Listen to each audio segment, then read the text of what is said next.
যে ওর সর্বোচ্চ শাস্তি যেন আমরা ন্যায় পাই তার ব্যবস্থা। আপনাদেরকে কথা দিয়েছি আপনাদের পাশে শেষ পর্যন্ত কেউ থাকুক আর নাই থাকুক আমি থাকবো।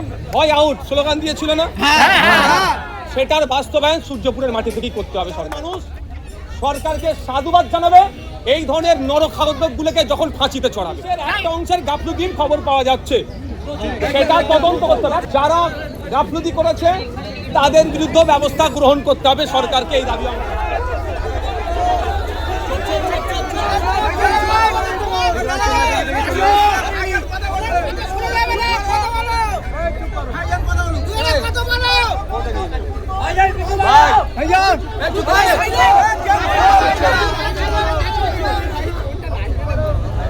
আমি গিয়ে ওর পরিবারকে একটা কথা বলেছি, আমি বলবো না, আপনারা বলেন আমাকে কি করতে হবে।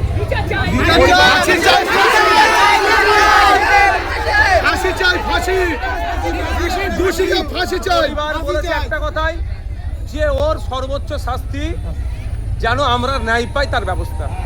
আমি ওনাদেরকে কথা দিয়েছি আপনাদের পাশে শেষ পর্যন্ত কেউ থাকুক আর নাই থাকুক আমি থাকবো আপনার সাথে।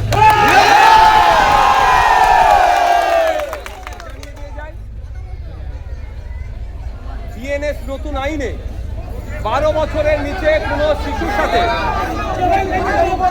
12 বছরের নিচে কোনো শিশুর সাথে এই ধরনের যৌন অপরাধ করে এই ধরনের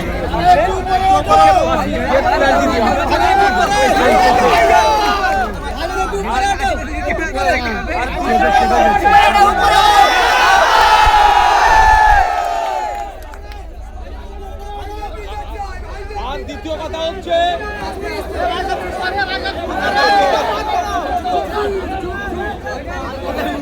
কথা হচ্ছে যেটা ভরসা ইন হয় আউট স্লোগান দিয়েছিল না, সেটার বাস্তবায়ন সূর্যপুরের মাটি থেকেই করতে হবে সরকারকে। আমাদের সূর্যপুরের মানুষ, বাংলার মানুষ সরকারকে সাধুবাদ জানাবে এই ধরনের নরখাদকগুলোকে যখন ফাঁসিতে চড়াবে। আর একটা কথা, পুলিশের একটা অংশের গাফলতির খবর পাওয়া যাচ্ছে, সেটা তদন্ত করতে হবে। একটা অংশ গাফলতি করেছে, সব পুলিশ নয়, সব পুলিশের বিরুদ্ধে আমাদের লড়াইও নয়। যারা গাফলতি করেছে তাদের বিরুদ্ধে ব্যবস্থা গ্রহণ করতে হবে সরকারকে, এই দাবি আমরা।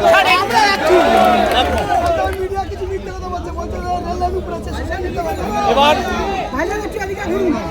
কে কি বলছে ওটা ভেবে লাভ নেই, সারা জীবন আপনাদের বদনাম করে আসছে।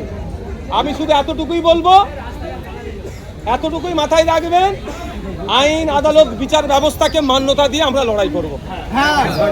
প্রতিবাদ করা আমাদের ডেমোক্রেটিক রাইট, আমরা প্রতিবাদ করব, এই প্রতিবাদ কেউ আটকাতে পারবে না।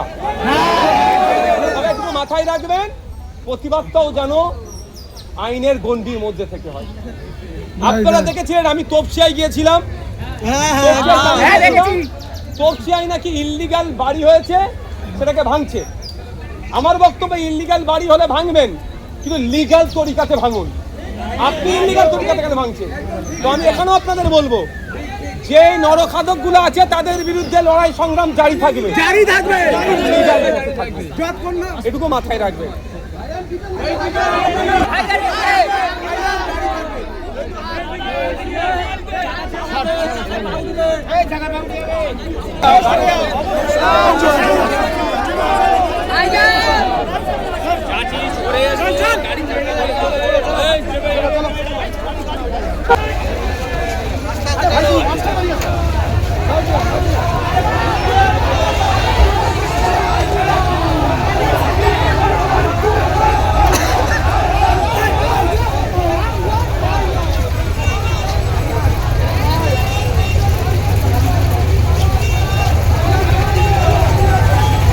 সাইড হয়ে যাও, সাইড হয়ে যান।